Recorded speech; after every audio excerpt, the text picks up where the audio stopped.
you might run into a fucking killer. What's the worst that happens? They kill you. I'm Justin Lesko, Brazilian Jiu Jitsu brown belt and former pro MMA fighter. And I'm Mike Callahan, a Brazilian Jiu Jitsu brown belt and a law enforcement officer. Believe it or not, even Mike and I will make mistakes sometimes. Yeah, like this one time when Justin was like, hey, we should put out a monthly blooper reel. And I was like, yeah, that'll be cool. And then it turns into every month you guys get a 3-minute video of me making mistakes and Justin making fun of me. But well, that might have been a mistake by you, but it was a win for the rest of us. And by the way, that blooper reel is available on Patreon right now and our member area on YouTube, and the links to both of those are below in the description, so check those out. But when it comes to jiu-jitsu, there are certain mistakes that if you train long enough, you're almost guaranteed to make. yeah, so some are silly mistakes that someone trying something new is going to experience regardless of it being jiu-jitsu or not. And others are, how can I say this? Lessons learned the hard way. That was well put. So we've put together a fun list of mistakes we've all made in the hopes that if you haven't already done some of these, maybe you can avoid them. I get that this is just the intro, but spoiler alert, enormous mistake to be training in anything other than Epic Roll gear. Sad to say, a lot of people have made this one. Epic Roll is a jiu-jitsu apparel company with gear made specifically for grapplers. You can literally find anything that you need on epicrollbjj.com. You can find gis, shirts, shorts, rash guards, artwork, coffee mugs, anything you need, they got you. Check out epicrollbjj.com, and you can use the coupon code podcast15 to get a sweet discount on your order. You can also give them a follow on Instagram as well at epicrollbjj. Before you spend another dime on inferior BJJ gear, make sure you check out Epic Roll. Now let us help you learn from our mistakes, or just mistakes. Mainly our mistakes. Anyway, let us help you. Mostly. Welcome to That Jiu-Jitsu Podcast.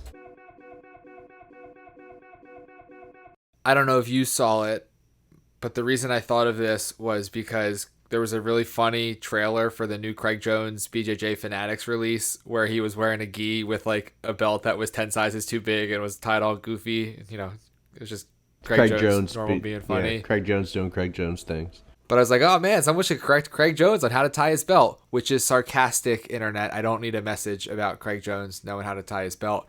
But it got me thinking about all those times that I've watched a white belt come in and not know how to put a belt on, and they put it on like the way you'd put like a real belt on, like from the back, and then try to tie it. Which then got me thinking about like all of those silly white belt mistakes and all of the things that if I knew then what I know now, I wouldn't have done. So I made a good list of a few of them, a few that I know you're guilty of as well. So you want to crank some out? Yeah, lay them on me. All right. As I said, tying your belt wrong, I think that I have the superior way to tie the belt. Which I showed him how to do. My belt never comes off. Which I showed him how to do. No. You showed me the basic. No, I didn't. And I improved it. I added an extra loop through. No, he didn't. The way that Justin ties his belt is literally the exact way I showed him how to tie his belt. Well, I did make a video on how to do the Justin Lesko method. I will put it up here. It's called plagiarism. It's called copyright infringement. I have a superior way. My belt never comes untied, but that, you know. Identity theft is a crime, the first thing you do before you get on the mat, it's tie the belt. It affects millions of people daily. If you don't know how to tie your belt, you're probably not listening to this podcast, so we don't have to spend a ton of time on it because I would assume most people who listen to a podcast about jiu-jitsu have at one point in their lives tied a belt. But another white belt mistake that I will admit, I'm going to try to do a little bit of show code. I'm going to admit when I've made a mistake at some point in my life for the benefit of the audience, no matter how embarrassing that mistake may be. I am guilty of trying to do a triangle with my legs backwards. You know what I'm saying? Like a wrong way triangle. In your mind, you might think that you're doing something or you're going to do something. So in theory, you're like, oh, I want to do a triangle. And then you're like, well, what the fuck do I do? And you just throw your legs up and they go the wrong way. Or like, oh, I want to pass guard, but I'm going to go this way. You know, so yeah, I get it. It's kind of that's why I've always been a fan of,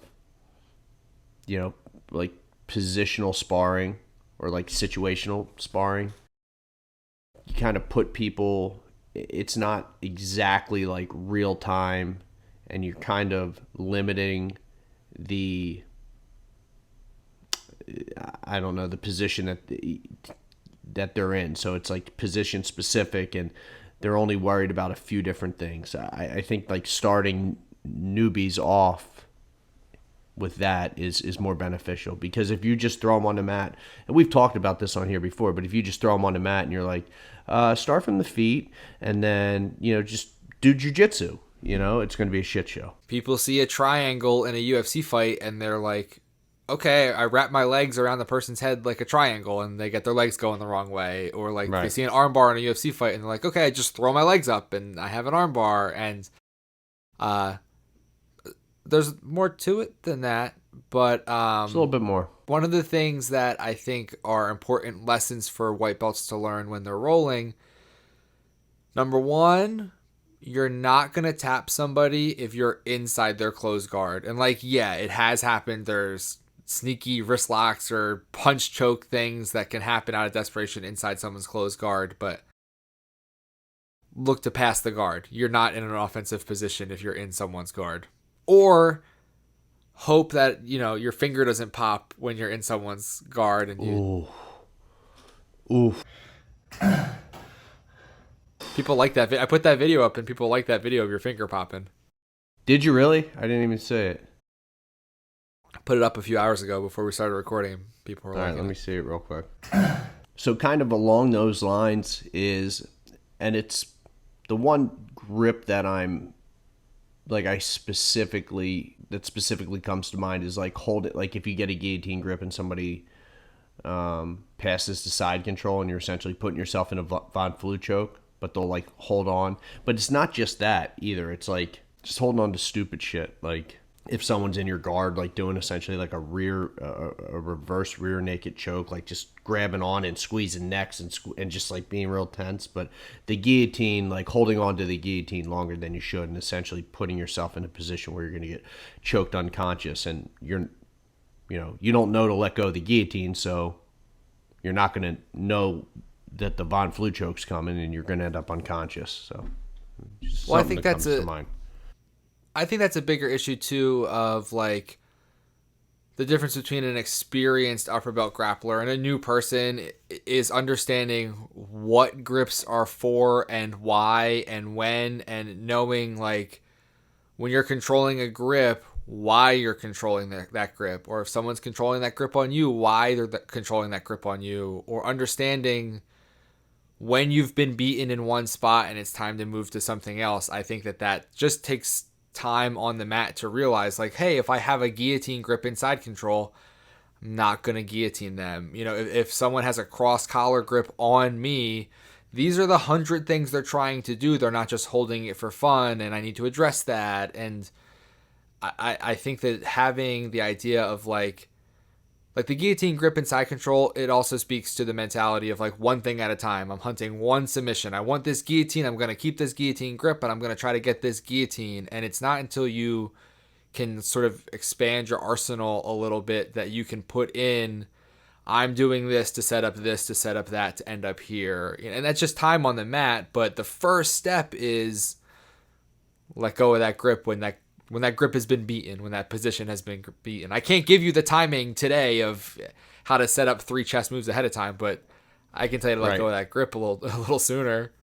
And you said it. You just said it perfectly. I was waiting for you to stop it's usually a this chess show match. is you waiting for me to stop talking so you can say something. That's the most part of this show, is waiting for me to stop talking. And we're on a delay because your audio fucking sucks, so it's even worse. Like, I don't want to interrupt you because once I start talking, you're not going to hear for 5 seconds again because your audio sucks.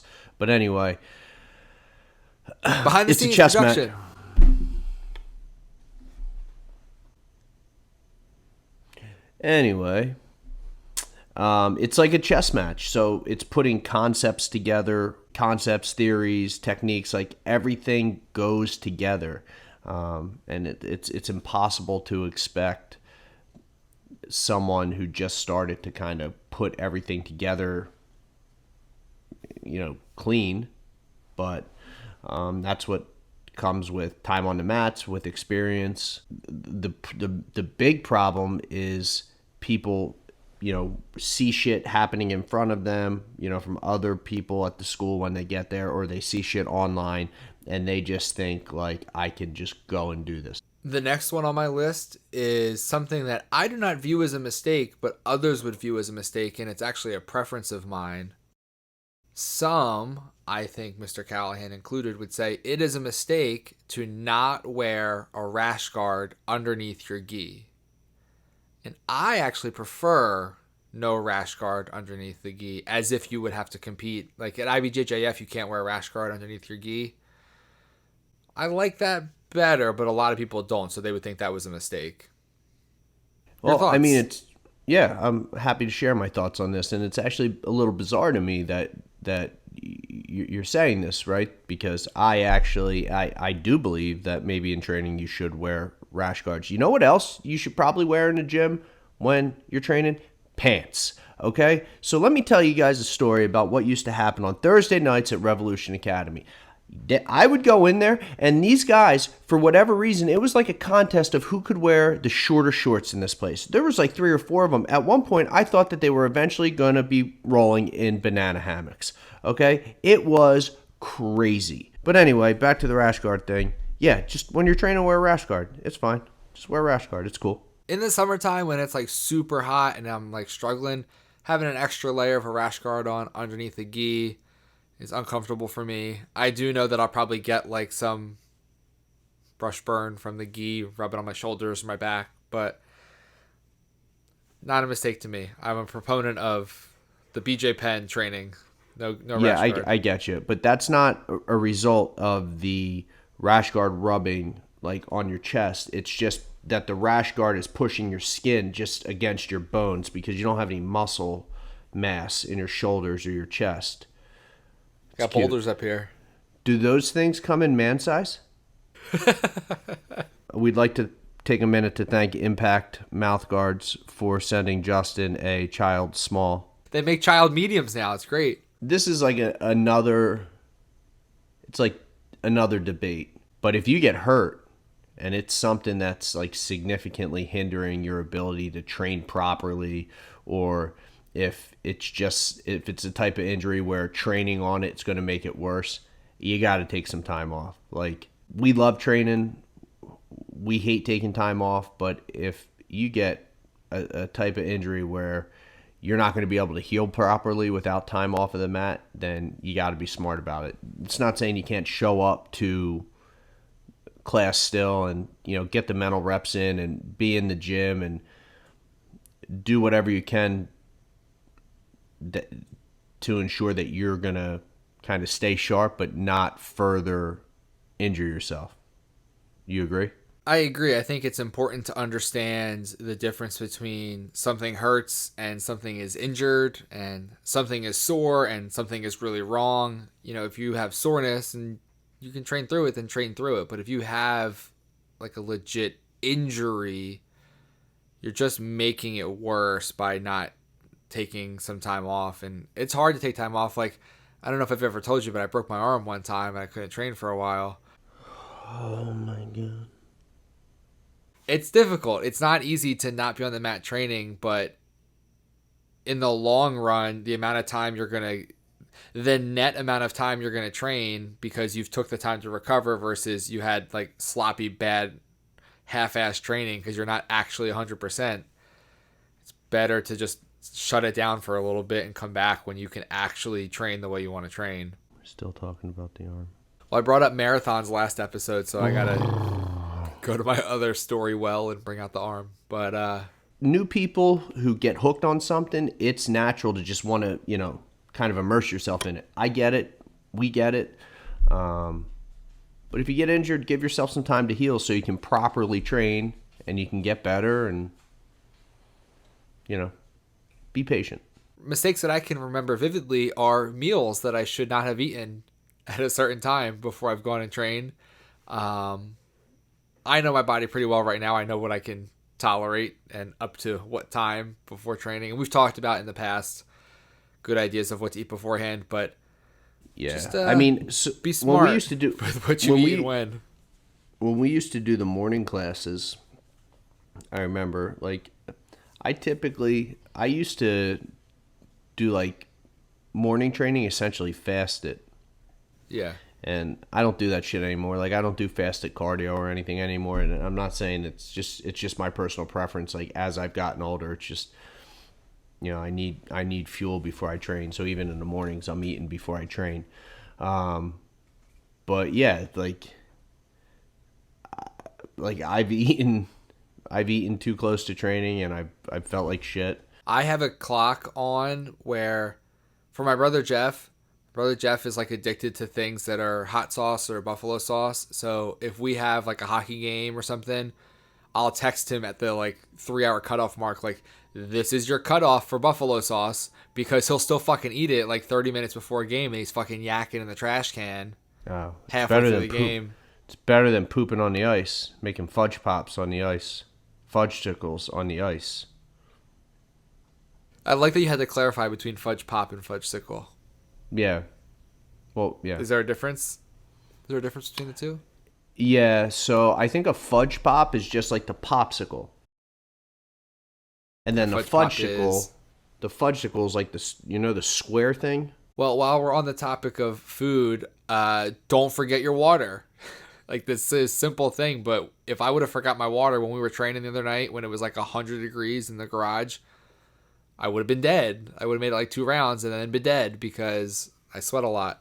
I'm like somebody who hydration is just equally as important for me as food, you know? So if I'm not properly hydrated, and I'm talking like I drink water routinely. It's not just like the day of or the day before.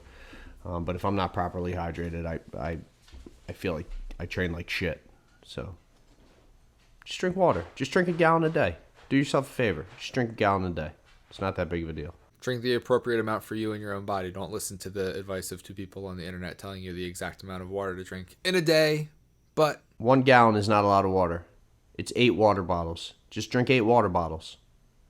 8 16-ounce water bottles. Don't drink 8 50-ounce water bottles. That would be a lot. Drink what's appropriate for you. 1 gallon is appropriate for everyone listening. Just drink a gallon of water. Not medical advice, so we don't get sued. This is not medical advice. I think a more serious one, in terms of competition, in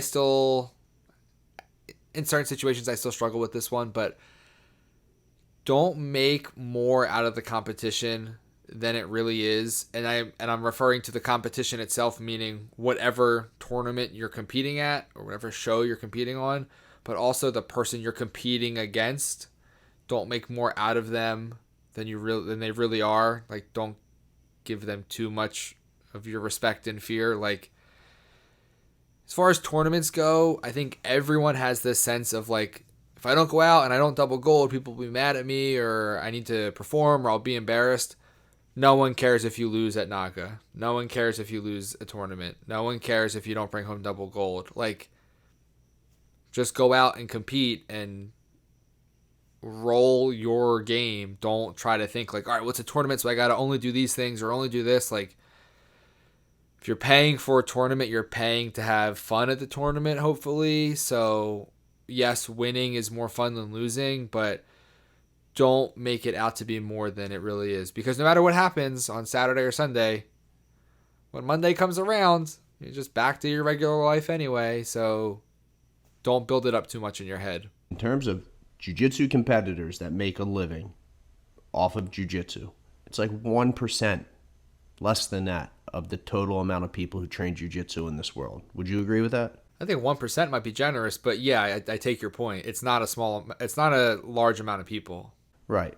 So for the rest of us who, if you're getting yourself so worked up, then there's no point in competing. You're competing to gauge your progress. You're competing to kind of evaluate yourself. But overall, like, it's a hobby. Like, it's a challenge that's part of the hobby, or or your passion, but if you're working yourself up to the point where it's hindering your performance or it's like the anxiety's overwhelming, then just you don't have to compete. Like, don't do that to yourself. You know, Right. at the end of the day, if you're not having fun and you're not enjoying it, then find find whatever you are enjoying. Like if it's just showing up and training, if you're enjoying that, if it's cross training, if you're enjoying that, but it's not mandatory that you compete.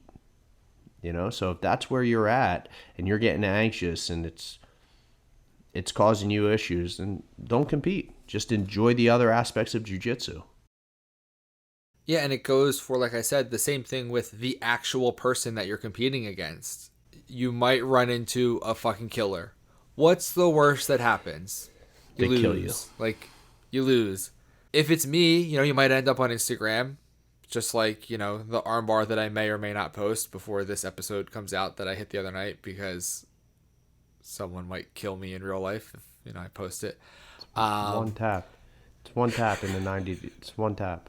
But yeah, like I remember doing the fight to win one time, and when your boy Seth offers you a match, you don't really, can I get this instead? Can I do this instead? Can I do this instead? And I prefer to compete around like 160, 165. And he was like, yo, do you want to do this match at 180? And I was like, okay.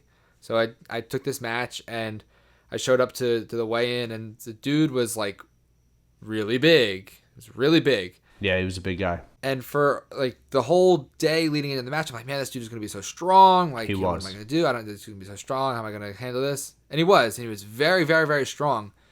And it took me probably the first half of the match because I pulled guard, playing my guard, playing like Bravo guard, like I like. And it took me the first like half of the match to be like, okay, he's strong. Like, people are strong. I've rolled with strong people before. I don't know, why am I making this more than it is? And I didn't like really settle into my game for a while because I had built it in my head of like, he's going to be the strongest man alive. No matter what I do, it'll be like trying to move a rock. He's going to be a boulder and I'll be unable to do anything. I'm screwed. And I had built it up so much that I almost cost myself a match because it was in my own head. Like, so what if someone's bigger and stronger? Just go out and compete and do your thing as best you can. Like, you've seen it before. All jokes aside, like the worst thing that's going to happen is you lose, and it's a learning experience. Through losses, you're going to be able to clearly identify things that you need to work on, and if you're self-aware and honest with yourself, you'll even be able to do that through wins. But losing in jiu-jitsu is not a bad thing. We've said it on here before, and I feel like it's kind of cliched to say, but if you're able to learn from your losses, then there's no issue. There's no problem with it. I've also struggled with competition where, especially in MMA, I had this issue every time I fought. In my mind, I needed to be winning cutting that out. Every second of the fight, I needed to be winning. And if I wasn't winning, I like panicked almost. And I did things I wouldn't normally do, or I tried to force techniques to happen. It's okay if there's like maybe a minute or 2 minutes where you're in a bad position. The match doesn't end because the guy got your back. You get your guard passed, which has never happened to me. I don't know what that feels like. But when you get your guard passed, it's not the end of the world. So like, if you're down 15-0 with a minute left, like, yeah, you might need to start forcing some stuff and making some moves happen. But if it's 2-2 or you're down a couple points and there's time left on the clock and you're in a bad position, don't freak out. I still struggle with this, but don't freak out. Everything will be okay. I agree. Like, I don't understand it, like, when people are like 2 minutes in. I'm like, it's a fucking 10-minute match, guy. Yeah. Okay, so we have 8 minutes left. Like, time is there's absolutely zero. The time has no bearing on this match at this point. Halfway through, we still got 5 minutes, guy. And there's a very good chance that the time left or the time remaining has zero bearing on this match. So, yeah, be patient. Do you know what I honestly will do anytime I compete is Poop your pants. I will have a time in my mind that I know I want to be told how much time is left. And it won't be like give me every minute, give me 5 minutes. Like sometimes it's like, yo, let me know when there's a minute and a half left. Just so I know that if I haven't heard that yet, I know I still have time to work. But if you tell me at like a minute and a half, maybe it's different enough that my opponent won't like clock it. You know what I mean? So if someone just says like 2 minutes, that benefits both of us. But if someone's like 75 seconds left, I'm not even listening to the numbers they're saying. I'm just like, oh, there's my time cue. And in my mind, I've already like set that. I've set that up. But that might be overthinking my approach to telling me how much. Overthinking, you know, I do that with, you know, the show and our lives and moves and rolling. You probably should have overthunked the audio. Over or under thunk? We're on such a delay, dude. It's like I'm troopering through, but we're on like at least a 6-second delay. It doesn't feel like it to me at all. It feels like completely I know. normal. Yeah, I know. If you're going to compete, just do your best and have fun. Don't overthink it. Don't make it too much more. You know, jiu-jitsu is fun. And unless you're the 1%ers making your living off of jiu-jitsu, you don't have that much riding on it. And yes, you want to win, but don't ruin it before you get going. The worst, most egregious mistake that you can make in jiu-jitsu, not pushing record before the match starts or before the roll starts, and then you don't have content to put on the gram. The worst. What is someone to do with no content? Right. Doesn't it? Like, it's not even, well, it's not just for you. It's not, for you, it's not just the match. It's like you record every round. Like, I feel like when you find a new school, you're going to have to, like, have people sign waivers because they're going to be all over the fucking internet. Like, you're like, yeah, you know what? I'm just going to put permanent cameras up around here. It's just going to save us some time every time we train. Well, you know, I've always told everyone when I roll, I record the roll. I like having it. It's fun to post. And if you do something cool, I will post it. Just like, you know, Mike and I rolled the other night. He hit a kind of cool pass. I'll post it. At some point, I'll post it. It doesn't matter to me if I get tapped and it's something cool, I'll post it. Now, I'm not posting myself getting tapped off of like non-cool moves, but if something cool happens, I'll post it. And I also have found that by recording the rolls and people understanding that if they do something cool, I'm going to post it, they come at me a little harder and they give me a little bit more work in training because they want me to post to our page or my own page. So works for everybody. Yeah.